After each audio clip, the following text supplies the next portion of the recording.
Hello there, welcome along. This is Business Connections Live. I'm Steve Harnett. It's great to have your company. Here we are, edition number 12. And boy, have we got a cracking show lined up for you tonight. It really is going to be one of those kind of unmissable shows that you've really got to put in your diary, go, yep, going to watch that again and again and again. With me this evening, my special guest is Lizanne Jakobs. She's the business and executive coach. She works with an organisation called Ology Coaching. She's one of their coaches that will go out to businesses, and she'll tell us more about that in just a moment. But what she does do for businesses is that she stands back for a moment and she puts together your strategy for success, and that's what businesses should be looking at. We can't just go into business on a daily basis and just hope it's going to be right. We need to put some plans out there. Lovely to have you with us this evening. Thank you very much for joining us here on Business Connections Live. Was I kind of right there in that summary in what you do, or is there's more to what your business actually is all about? It's a large part of what I do. It's really looking at each business and seeing what their strengths are and where the person who either owns it or runs it wants it to go. It's very easy for me to come in and say, well, I think you should do this or that, but actually what we do is really take into consideration what they've already done so far and where they want to be. And for some businesses, that is to set up multiple locations or grow their turnover. For some people, it is just completely turning the business around. And so it's therefore looking at their ambitions and helping them to realise it, bringing them best practice. I go and see a whole variety of different businesses, from accountancy firms to people who sell outdoor fitness equipment, for example. And so showing them what works perhaps for people in different industries, or for competitors who work in a completely different geographical area but do a similar thing, can often be very useful as well. Do you find a lot of businesses that you go into really aren't planning forward at the moment? And we were talking at the moment that the business in the UK is turning around at the moment, and we're seeing an increase in everything. But is it very much a case that people don't plan forward significantly enough to make certain that they are going to maybe plan to succeed in the future? It is very much the case. The vast majority of businesses that have a turnover of less than £10 million per annum do not have a business plan at all. And even if they do, it's often quite an ancient one that they don't use at all. Do they just do that to get the initial loan from the bank, do you think? Exactly, yes. Or they started the business all those years ago and set up a business plan then because it seemed to make sense. But a business plan or a business strategy only makes sense if it's up to date and if you're actually using it. So yes, it happens all the time, and therefore the coaching and consulting that I do can be really invigorating and getting people to focus actually again on what's really important in their business. So do you think people then stand back and they have this locked away securely in a safe somewhere, this business strategy, this business plan that they've got, and in fact what they're not doing is they're not bringing it out on a regular basis, they're not looking at it. For instance, social media comes along, wasn't part of the business plan, don't do anything with that then. And there seem to be a lot of people that go through business with a kind of a blinkered view. I think it's really difficult sometimes if you own or run a business. It's very easy to get overwhelmed with all the day-to-day work. We all get a huge flood of emails and phone calls. If you have a number of staff, they constantly want your time and attention. We're too busy doing business, aren't we? That's what it is. We're working in the business rather than on the business. And if you actually set aside maybe 2-3 hours every fortnight to really sit down, talk about the business plan, write down what you're going to do over the next 12 months, that can really help you along. Now we're going to talk about how to plan forward in your business for success, as we said at the very beginning. But also sometimes to actually plan forward for success, you actually need the funds to do it with. And there's actually quite a lot of funding out there that is available, isn't there? As long as you've got your business in a robust way that you can actually present it maybe to both institutions, to government, to banks, to make certain that funding is available. How much funding is out there for the small and medium scale enterprise? There's a huge amount of funding out there. And most people don't even know where to start, and they think that if they do need funding that it's going to be really difficult, that they need to have reams and reams of paperwork that need to be filled in. And actually, as long as you have less than 250 staff, there are all sorts of schemes that you can benefit from. So I would like to take you very quickly through some of them. Well, not yet. Hold steady. We will come to that very shortly. Okay. But you're going to take us through some of the different schemes that are available for different companies. Just give us a kind of a bit of a tease then about how little and how much one can expect, and what the overall criteria are? Is it very much a case that you present to the institution what you're looking for? I mean, who is it you present to, first of all? It depends on the grant that you're going for. So there are usually different organisations, and also depends where in the country you're based, who you have to apply with. And that's often why it can be helpful if you have someone like me who knows where to apply and how to do it, and what paperwork to fill in. It makes it easier. But later on I'll show you as well a website where you can find different grants. So it's all down to a bit of a tease there.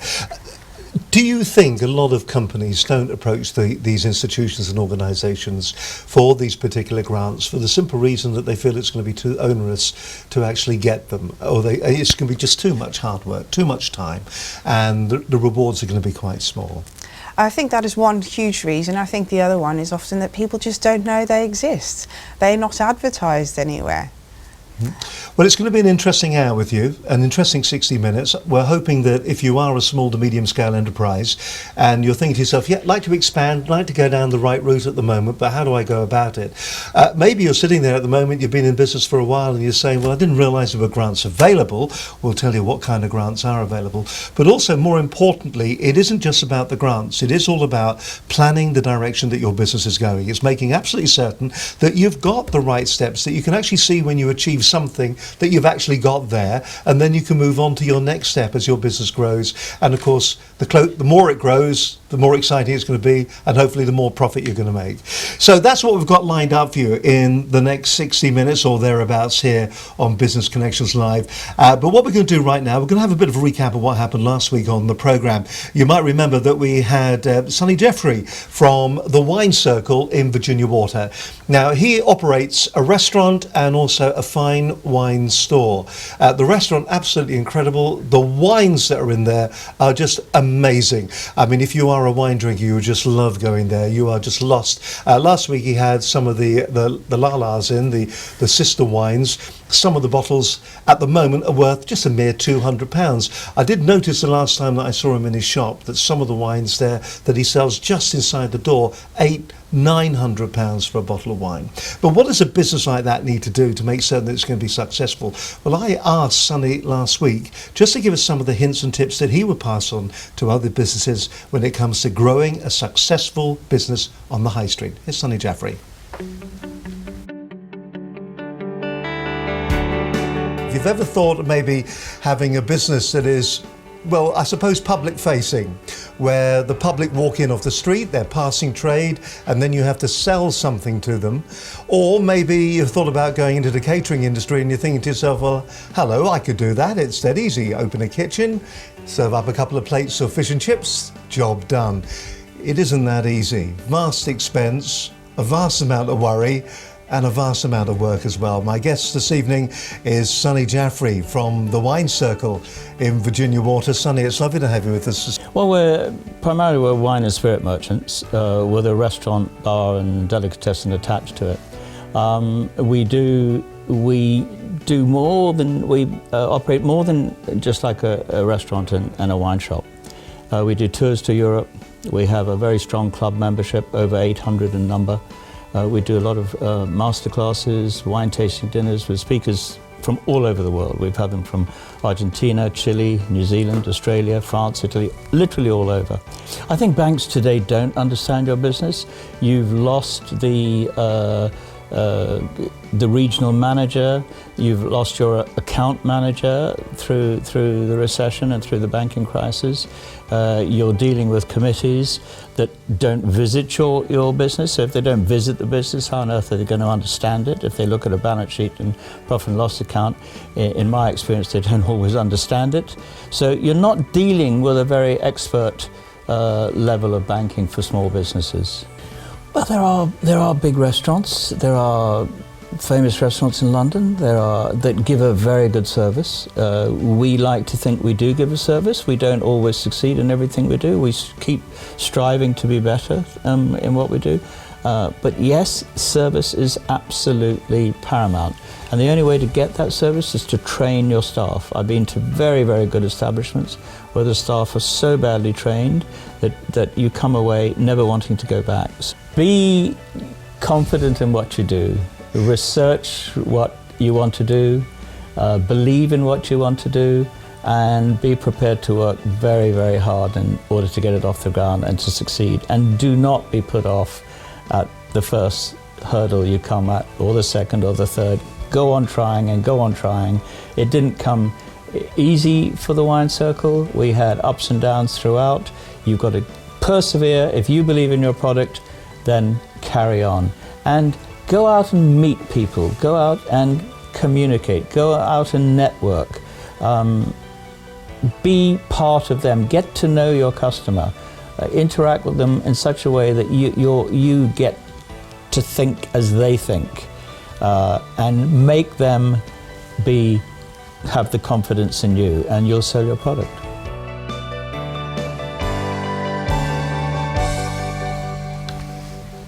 Sonny Jaffrey from the Wine Circle in Virginia Water. Fantastic guests and fantastic advice. If you want to watch the entire programme, you can watch it on the website www.businessconnectionslive.com, or you can go to our YouTube channel where you'll find the video there. And if you're watching on YouTube this evening, don't forget, please do subscribe to the channel. All your subscriptions really do help, and it'd be just great if you actually do that. We can let you know when the next Business Connections Live edition is coming out. Incidentally, next week on the programme, I've got Steve Nichols joining me. Steve Nichols has brought this book out, Social Media in Business. Now, I know we've talked about social media before, but this guy is just a font of all sorts of knowledge. We were talking to him earlier on today for a long time, and this guy really does know his onions. So if you want to find out about social media in business, and in fact a whole host of other things as well when it comes to social media, then join me next week on Business Connections Live with Steve Nichols. It's going to be a fantastic show. With me this evening we've got Lizanne Jakobs. She's a business and executive, I keep putting an A there, don't I? Business and executive coach from Ology Coaching. Just let's get this clear in our head now, because when I first met you, you're actually an independent, aren't you? So yes. You're an independent business advisor, and we've already said that what you do is that you will advise businesses. Where does the ology bit come in? It sounds a little bit like the Maureen Lipman advert. Oh, you got an ology? That would be good then. I get that a lot. So Ology are a group of around 50 coaches who operate worldwide. About half of those work in the UK. And we all work under the Ology brand. We've all had the same high level of training, and there's about 200 tools and methodologies that we can use, but we're all independent, so we all work in different ways depending on what the client needs. Mm-hmm. So, and that explains Ology then, isn't it? Yes. All right, let's get down to the nitty gritty. Here I am, I'm a small business, I've called you in. So where do we start? Is the first question I say to you, I want to get a grant? Or is the first thing I say to you, I want to have a robust strategy to build my business? What's the right way to approach you when you initially go into a business? Well, actually, normally I ask the questions first, and I get a real impression of where the client is, what their business does, and where they want to get to in a few years' time. And once I know that, then I can tell them about what sort of help is available, what I can do, and also what grants are out there that will help pay actually for a lot or most of my fees. So give us a kind of a typical example then of the kind of meeting that you have and the kind of companies that you talk to. The businesses, they tend to be under 250 staff. They range from one-man bands, startups, their businesses, they've been going maybe 20, 25 years as well. It really varies. Because we're here in the southeast, a lot of them are service businesses. They are accountants or lawyers or recruiters or IT companies. But there are those that design products, for example, as well, or retailers or people that work with quite heavy equipment, such as compressed air equipment, that type of thing. So it really varies. They often want help with their sales and marketing. They often want help sort of almost at the front end of the business, because that is what pulls everything else along. They want to see a return, I suppose, for their investment, don't they? Yes, that's what they want to do, and that's what they will get as well. But often the longer we work together, we find that actually there might be other areas as well that will really help them improve. So for example, you can sell a lot more, but if you're not very good at collecting the money that you've invoiced, because you don't have any strategy whatsoever to do with your cash flow and chasing debt, then that doesn't really help. Or if you have no procedures for your staff, what they should do once you've signed up all your clients or customers, then that needs to be addressed too. So, so yes, we work on a whole variety of things with a whole variety of different clients. From your experience then, when you walk into these different clients of yours, what is the first off, what is the big mistake that a lot of them make? Is there a common error that they're all making? You talked there about sales and marketing, and a lot of people don't really understand the difference between sales and marketing. You know, marketing, you take the horse to water, and the sales is making the horse drink. Yes. But a lot of people get the two very much confused, and they see marketing as sales in its own right. What are then are the big mistakes that people make when it comes to the kind of services that you're providing and what they should be doing? I think there's a number of things. First of all, people think that if you keep doing the same thing over and over again, that you will get different results, which you won't. It's it's Einstein's definition of insanity. So try different things. Secondly, I think that if they get help in, that person, that consultant or that coach will fix everything overnight. They don't need to do anything. And of course that's not how it works. We work together, we really explore where the business wants to go, what the weaker areas are, what the stronger areas are. I can teach people, especially when it comes to sales and marketing, for example, what they should do differently. I can give them advice if they want it. Often they might already know what they should be doing, they just need to be helped and pushed along to do it. But they think that in between the meetings, they don't need to do anything. They can just sit back. So do you give your clients homework then, do you? Absolutely. After every meeting, I send them an email, and I make clear before we finish the meeting anyway, that these are the follow-up points, and we put dates against it and names of who's going to do it. And it's got to be done, really. And that way, if they don't work hard, if they don't change their processes, then they're not going to see change in their business. Absolutely. Everything does take work, unfortunately. But what I do is I really assist my clients with as much help and support, whatever it is that they need. And they can call me between meetings as well, or if I think that there's other people that they should be speaking to, if I think that there are other, whether it's government departments or private companies that they can speak to locally, or whatever it is, or if it's the council that I think they should speak to, I will put them in touch. Or if it's other businesses, they can learn from each other. So I had a client, for example, where they weren't that savvy on web marketing, on digital marketing, and I knew a fairly similar company that was started by a couple of people who were straight out of university, really young, full of energy, and actually being really commercially successful. So putting those two together and giving them that kind of experience can be really, really helpful too. It's fantastic. Now, you've got a couple of websites up there. We're going to talk a little bit about funding, because I know a lot of people are asking us about, well, how do you go about getting funding? Where do you go to? Who do you talk to? And what are the criteria that you need to get up to actually receive some of this funding? What are the most common questions that people come to you when it comes to funding? What are they? Well, funny enough, most people, first of all, they don't even ask about funding because they think that it's not available or that it's really difficult. If I do tell them about it, they often go, it's really tricky, or I don't have the time for all of this, and actually explain to them how it works, how simple it is, what the criteria are. It just really helps them no end. So that, and I think it's really useful. There's been a recent study of Baker Tilly, the accountancy firm, that shows that over half of SMEs believe they're going to grow their turnover by more than 5% this year. But most of them at the same time don't want to invest any money into this growth, and 90% either haven't used any government funding or aren't planning to use it, even though there's a huge amount of different subsidies and grants available. But that's not just a conscious decision on their part, is it? I mean, they're not sitting there going, look, all this funding's available, so I'm not going to use it then. What they're saying to themselves is they're saying it's either too much trouble or they don't know it's there, surely. Exactly. So if I can give one example. Yes, far away. So if you have bought a laptop or planning to buy a laptop soon, there's a grant called Sustainable Routes. Now, if you are in, I just have to quickly cheat, in the southeast of England, which they define as Berkshire, Buckinghamshire, Milton Keynes, Hampshire, etc., Surrey, Sussex, for example, so not the London counties, but the rest of the southeast, you can get a match-funded grant of up to £1,000. You can also use it for other ways that you can encourage your staff to work remotely. So if you want to have bike storage facilities, you can use it for that.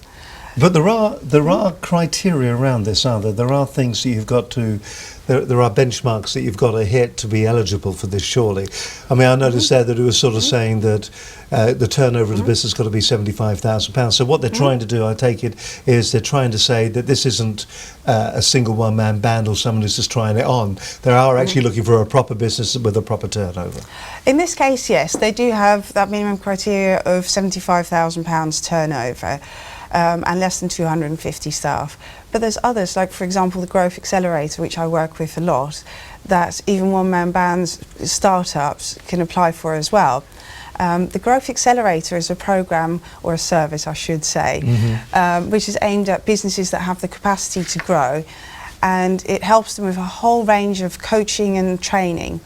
And what they get is 6 half-day workshops on topics like leadership, management and sales, which they can attend in a group setting. There's also the one-to-one coaching, which is what I tend to do. So that means that in fact they can come to you and somebody else will end up paying for your services while you're helping turn their business round. Largely yes, there's a small contribution that they do have to pay. So if you have less than 5 staff, you pay £600 to go on the programme, but for that you get my coaching, which might typically be around 4 days worth of my time. It varies from client to client, plus the 6 half-day workshops. And also, if you are going to do any other skills training for yourself or for your senior management team, which in a small business, you know, can be a number of people, you can also claim back half of that, up to £2,000 per person. So if you or anyone in your team is going to do an MBA, for example, and you were going to spend £4,000 on that, you can get £2,000 back alone for that, for your £600 contribution. The sums are slightly different if you have between 5 and 49 staff, it's £1,500, and between 49 and 249 staff, it's £3,000. Now, there are a lot of figures there. We will try and put some crib sheets on the website for you so you can download them, just to remind you, and also give you Lizanne's contact details as well if you want to talk to her a little bit more about any of the topics that she covers today. Already, I'm excited because I am in the market at the moment for the business to buy a new laptop, something that's a little bit more powerful because of the kind of things that we do. We actually do need the latest and the greatest and the most powerful. For instance, when we're doing programs like this, when we want to stream. So it's, you know, I wasn't aware that there was that kind of contribution available for a business like ours to go out there to get a new computer, a new laptop or whatever as part of a government grant. I think, you know, it's just truly amazing. And not knowing that just puts me at a disadvantage in business, doesn't it? Absolutely. So I try to help people with a lot of advice. There's other grants as well, for example. So the Manufacturing Advisory Service, I used to think would be just for hardcore manufacturing, which we don't have a lot of in the southeast. We do have it, of course, in other parts of the country. But that's a part of the government as well that is for all sorts of manufacturing. So if you are in food production, for example, if you design equipment that you then have manufactured overseas, you are still eligible for their grants, which can be between £300 and £3,000 a go, and you can get up to 3 of them every year. So, I mean, there must be a huge amount of funding out there that is never, ever touched. Absolutely. The one thing I would say is a lot of this is match funding. So some people thought that, or think that you just get given cash. What this is often for is you do have to buy a service. So you have to, for example, go to a patent attorney and get them to do a patent search, and then you can claim back the money from the Manufacturing Advisory Service, or you do have to hire a coach like me to get the Growth Accelerator grant, or at least plan to do that. But it does cover a huge amount of costs which you might have otherwise gotten into anyway for your business, or you would want to do but you think you can't afford it. Fantastic. I tell you what, we're going to come back a little bit more, and maybe if we can have a summary of maybe in just a single line about what the different grants are available and what the criteria is. Is that possible to do that? So if we can just work our way through that, and we'll do that in just a few moments' time. I mean, that would be fascinating because, as I said, just sitting here, it's always an education for me on these programmes, and I just didn't know that a lot of that, I'd like to think that I'm reasonably business savvy, a lot of that was available. But we also must talk about the signposting of growing a business too. How we go about putting that strategy together to make certain that, okay, we may not have no funding, but at least we've got a strategy that's sitting there, our updated business plan, so we know where we're going to go with our business. I'll tell you what, we'll come back to Lizanne Jakobs in just a few moments' time. You're watching Business Connections Live. I'm Steve Hyland. This is, well, it's great to have your company with us. Last week we had the business show at Olympia. It was a fascinating day out. It was originally set up to actually support businesses when they started up. It was giving advice on how you should go about growing your business. Initially, it's actually grown over the years. This was I think the 13th show that had actually taken place. They have 2 every year. And just an interesting day out, and all sorts of different key speakers were there from business, and there were a lot of people, not dissimilar from Lizanne in fact, were standing there, and they were sharing their knowledge with the people that were there on the day. Okay, yes, they had an ulterior motive that they would like to generate and grow their business too, but the amount of information that was there, the business show, that was absolutely free, was fascinating. I had a word with one of the organisers, and she told us a little bit about the business show and what the benefits are to you. The show's now in its 15th year. We run the show twice a year, once in May and once in November. And really the show was created to, initially it was created to support business startups. So anyone that's starting a business, either in the embryonic stage or they're in the early stages, to really kind of inspire them and give them the information they need. So obviously there's various different things, from business planning to accounting to, obviously now we've got social media. And then over the years the business has evolved. So we now have more people coming that are existing business owners who are really looking to take business to the next steps. So as I said, it's business planning, it's accounting, it's how to sell, how to network.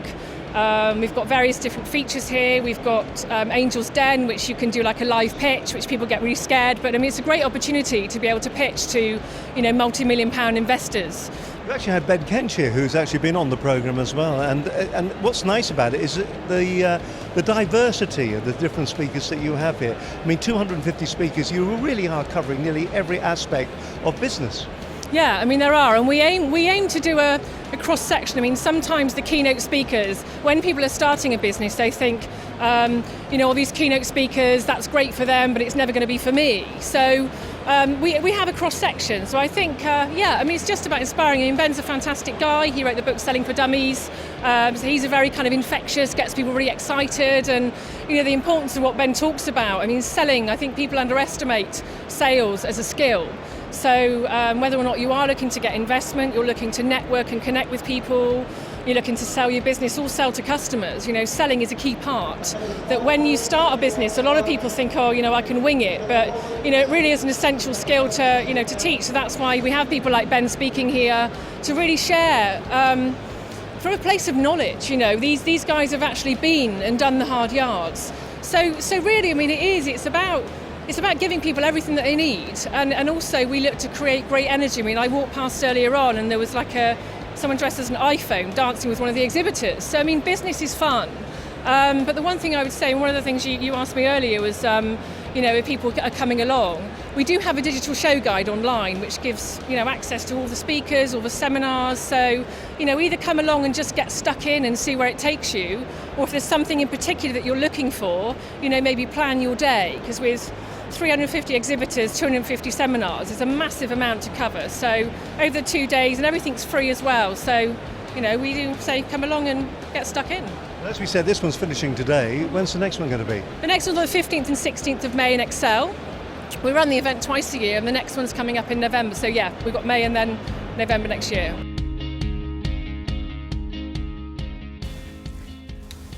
Fantastic show. If you do get an opportunity in May to go up there, it is just a brilliant opportunity to find out more about how you should be running your business. And some of the guests you may have seen in that video there, Brad Burton. Brad Burton is going to be on the show in I think sometime in the new year, early part of the new year. Brad Burton's going to be here. Now, if you're following Brad Burton on Twitter, you will know that he twitters on a regular basis. Absolutely fantastic guy. Really knows what it's all about when it comes to actually getting out there and doing what marketing is all about. He also is the guy that is instrumental when it comes to For Networking. You probably come across For Networking yourself. That is Brad Burton's organisation. Warren Cass is going to be joining us on the program too, and he is, of course, from Business Scene. But my guest this evening is Lizanne Jakobs. Lizanne, we're going to go through the funding areas right now. So you've got a whole number of different tabs all lined up there on the laptop, and you're just going to work our way through them, and you can just explain what the benefits what the benefits could be to a small to medium scale enterprise, and how you go about actually obtaining those grants and that investment. So far away. Okay, so some of them I will have already mentioned earlier. There is the Manufacturing Advisory Service, so that's mymas.org, where you can find all the information on there, and you can apply to them directly for any grants. You can see there's a contacts tab on there as well, and you can use their funding for all sorts of things, like it says here. So ISO certification, patent search activities, consultancy. So I'm one of their registered consultants as well, and people can use my services for that. There's the Growth Accelerator. So Growth Accelerator, it tells you about what you can use the services for, what it contains.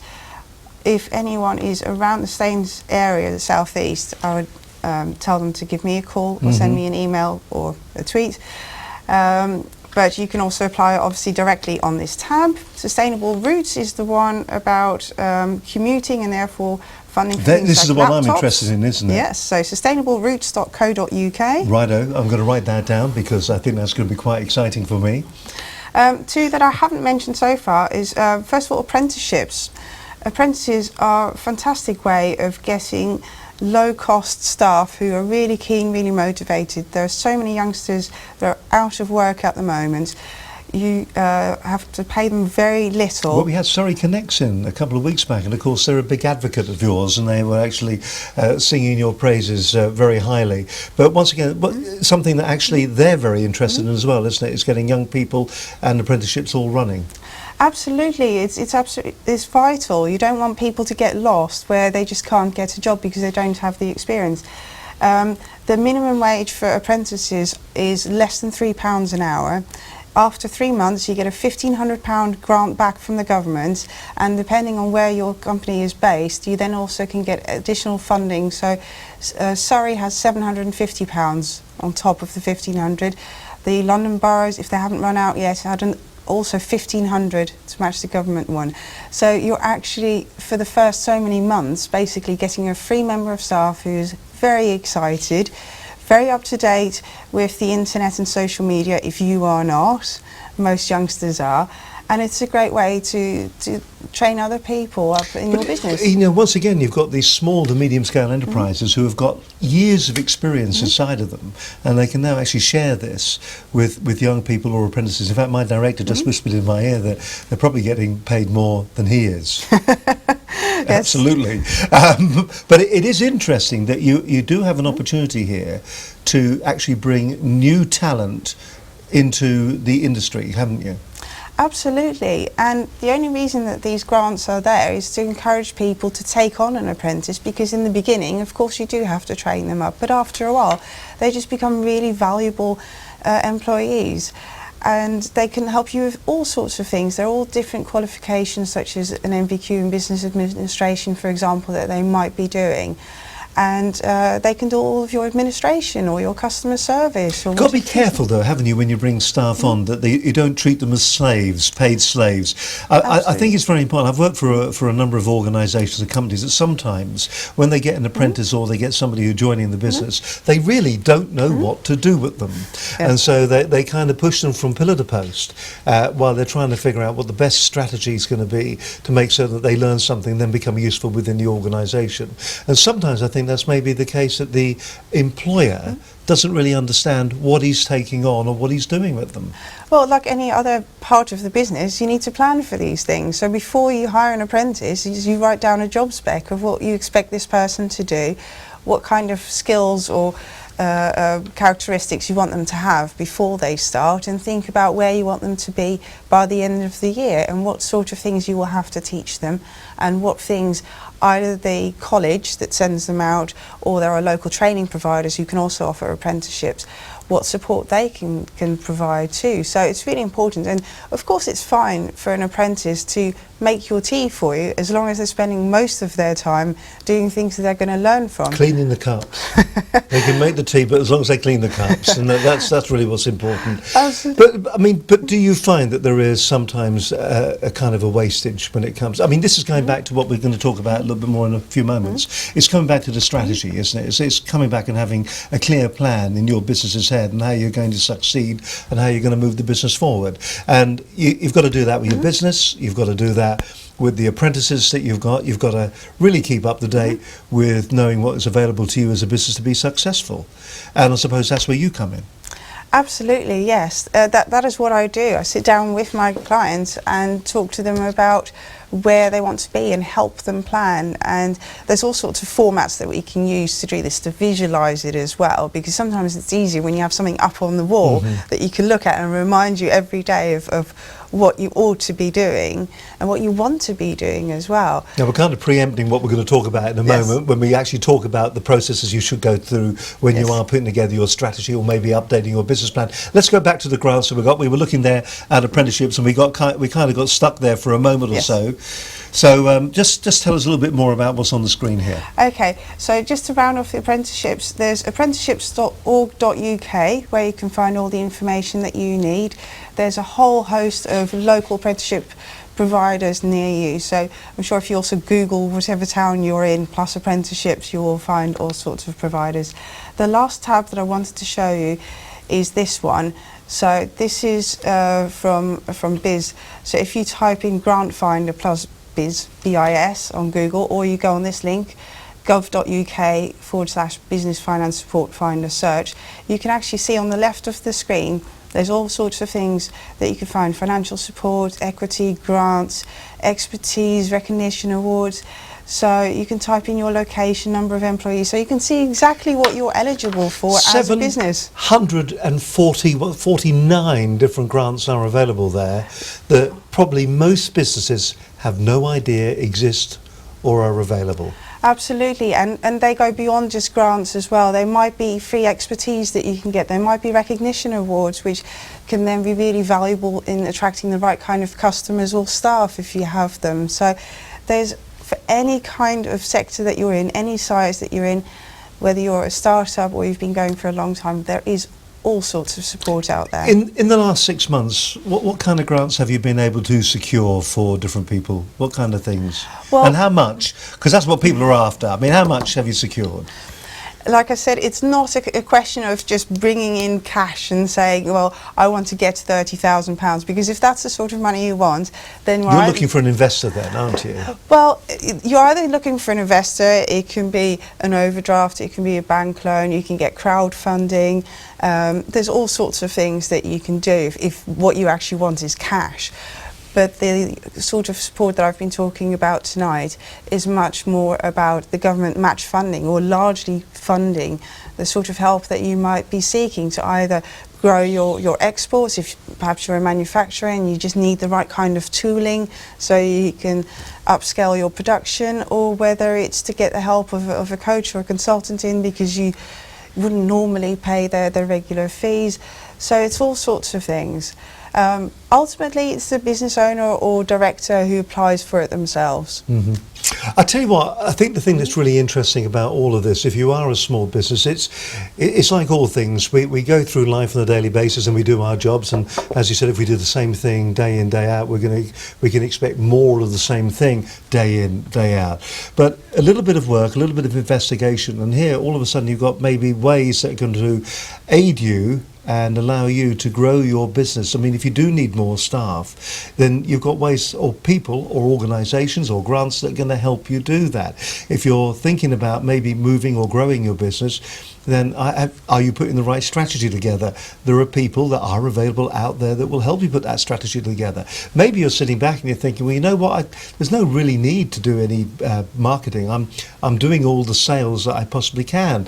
And the thing that you've got to remember is that one day those sales may dry up, and then it's too late to do the marketing because you've just lost that momentum. You really need to be actually growing the business on an ongoing basis, and that's where the likes of Lizanne and other consultants like Lizanne can actually come into their fore. If you want more detail, we'll do this right now because I think it's very important. If they want details, they just want to chat with you, initially to find out about the grants and about the strategy, which we're going to talk about in a moment. It sounds like a wrap-up, really, but I just really want to get over the fact that there is help available for small businesses that are intent on growing. So how do they contact you? There's different ways to contact me. I am on LinkedIn and on Twitter, so it's Lizanne Jakobs. I think the correct spelling will be on your screen somewhere. There's the website ologycoaching.com/Lizanne Jakobs, and all my contact details are on there. All right, so it really is as simple as that, and it is worthwhile making absolutely certain that you do actually talk to somebody who knows what they're talking about. First of all, it cuts out a lot of time, and that's going to be important because we just don't have time in business these days to be doing all of that.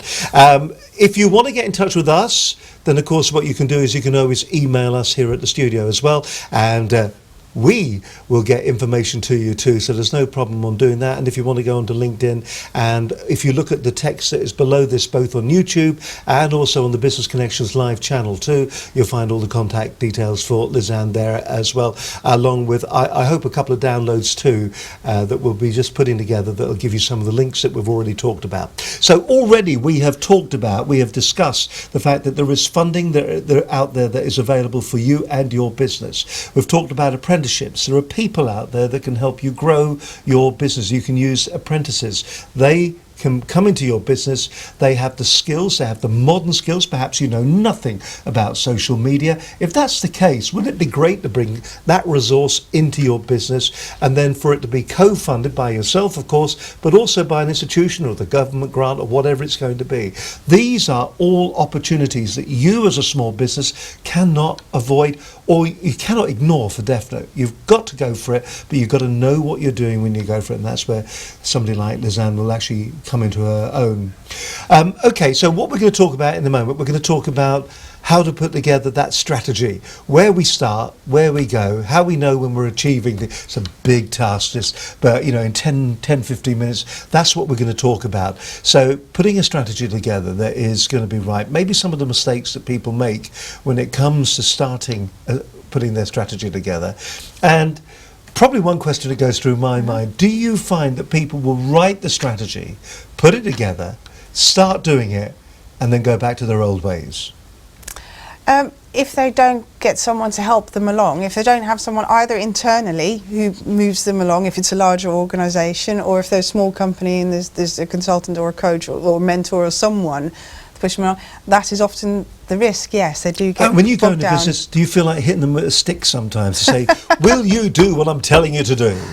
Sometimes I have clients who, between the two meetings, haven't actually done the follow-up actions that we discussed, the homework, and they come and see me and they sort of go, oh, I'm sorry, I haven't done it. And I go, it's your business. If you don't do it, that is absolutely your right. But obviously then none of this is going to work. And there's always periods that people are busy. If there's 2 weeks where you just absolutely rammed and you can do it, that's fine. But ultimately you have to just keep working at the business and work smarter, not harder. But do you hit them with a stick though? I would like to. I remember once I had a piano tutor, and I eventually got to the stage where I was actually hiding below the curtains so he would think I was out. So there we are. Never did the practice. And you're right, you've got to do your homework. If you want your business to succeed, you've got to do that work, because it's all about putting the effort and the work in to make your company successful. It's all about making money, isn't it? Absolutely. But I don't hit anyone with a stick.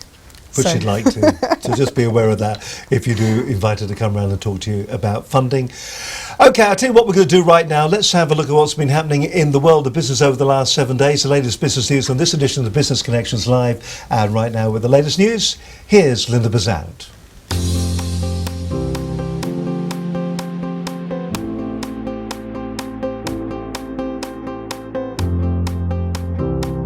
This is Business Connections Live business news for Wednesday, the 4th of December 2013.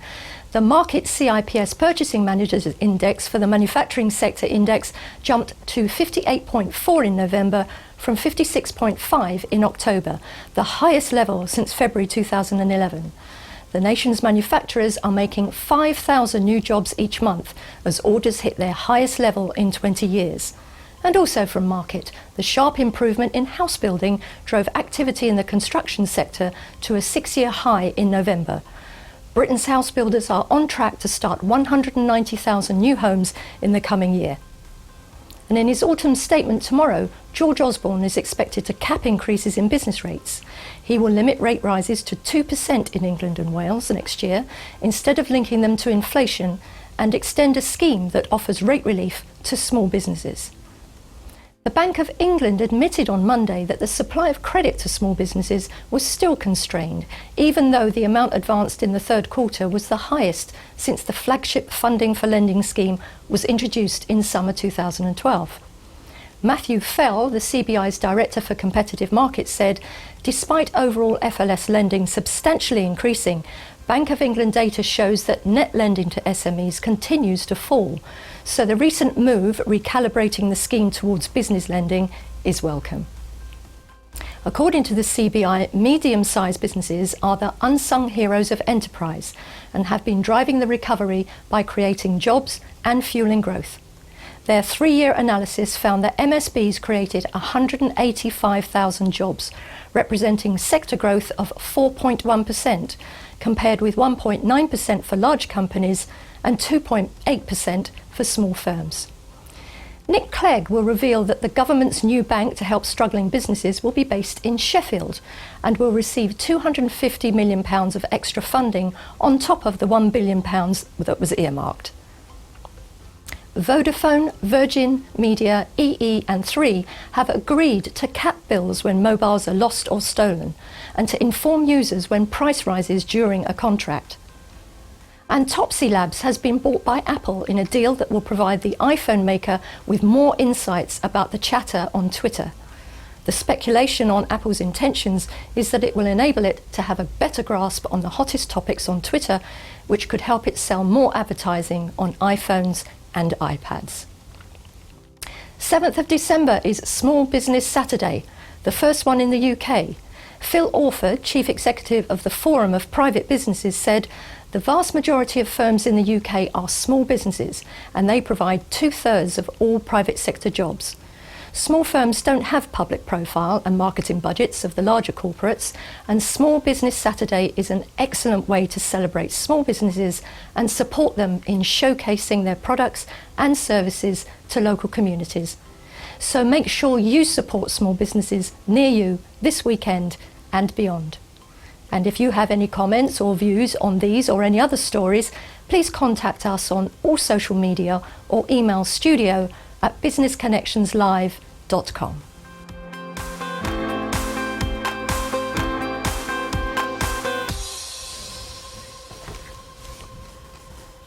There it is this Saturday. That's the date. Be part of the biggest day of the year for small businesses. It is Small Business Saturday.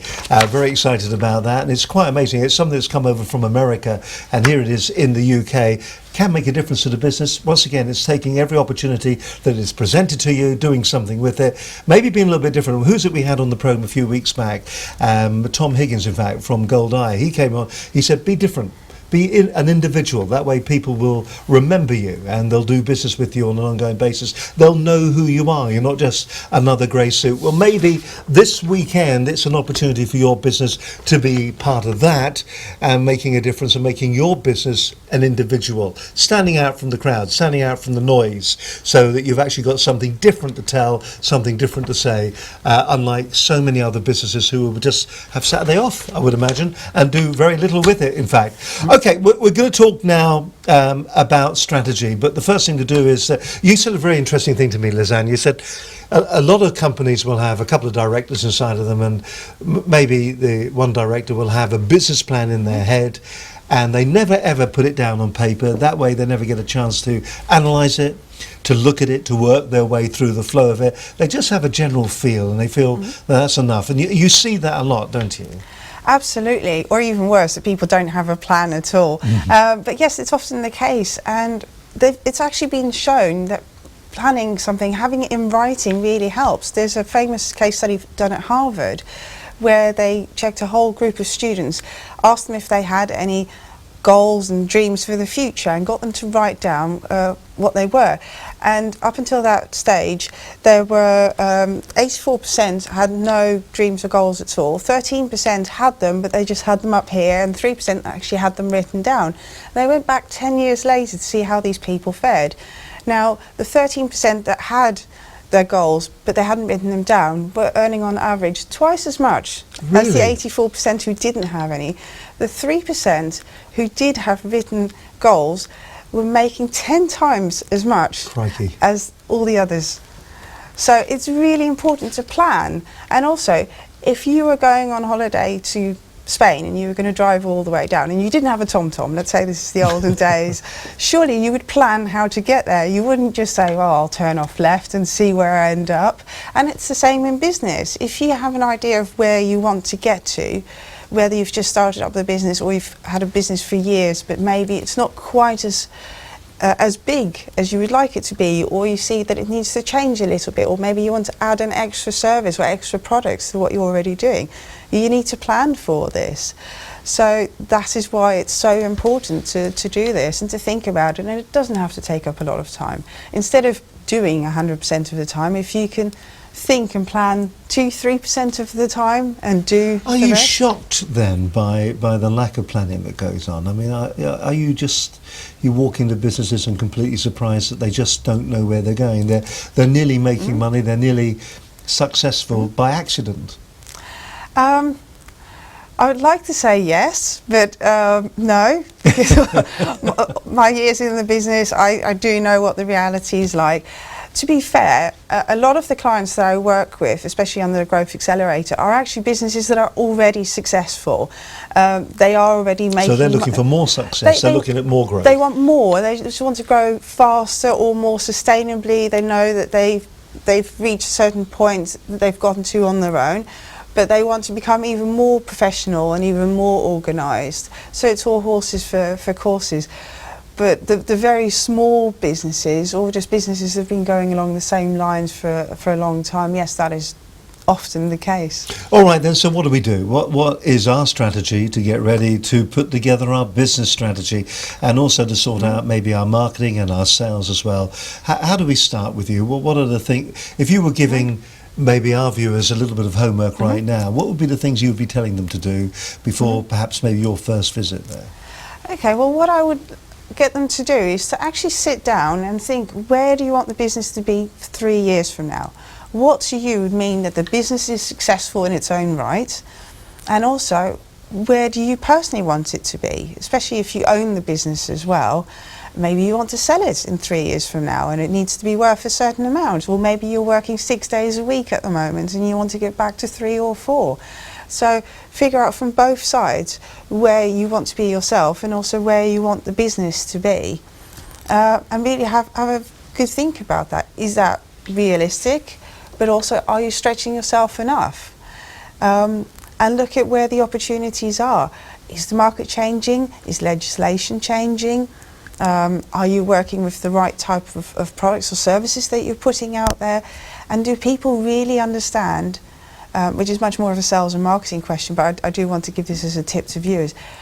Do people really understand what you're about and why they should come to you or buy your product or buy your service? So for example, if I work with a recruiter or an estate agent or an accountant, why should I go to you? Because there's a million others out there that I could go to, and especially now with the internet, it's so easy to buy a service or a product anywhere. So you have to stand out even more and be really credible in that as well. It's not about coming up with a quick gimmicky thing and throwing a big budget at it. It's understanding truly the core of your business, what you're good at, and who would really be interested in that, and then how far can you take that in terms of turnover, staff, profit, and all those other things. When you say that to a small business, when you go in there for the first time, you say, look, well, here are the things you need to be considering. Do you see a moment of revelation to them, or do they stand back and go, I never thought of that?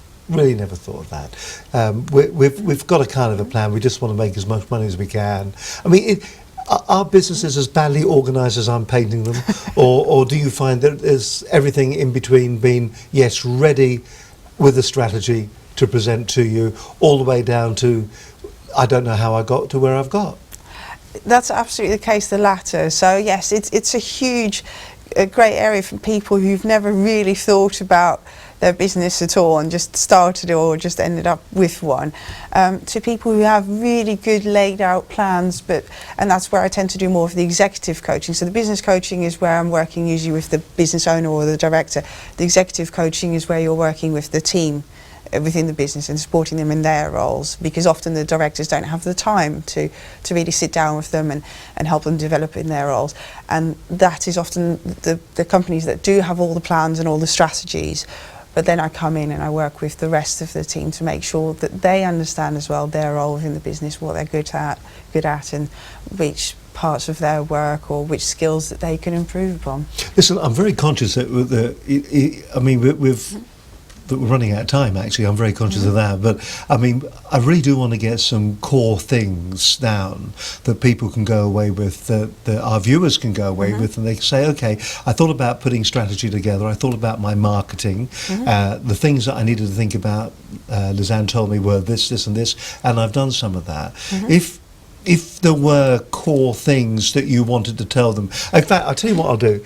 As an invite to you, we ask all our guests to do this, to look straight down your camera number 3 just over there, and just to go through the key things they need to remember, why they should be talking to you as an organisation and as a business, and what they can expect to get back from the work that they'll put in, that you give them, when it comes to growth, and what they can expect long term for their business, be it success, be it growth, be it more. We all want more profits. I mean, what can they expect at the end of the day? So, camera 3 is all yours. So, Lizanne, please take it away.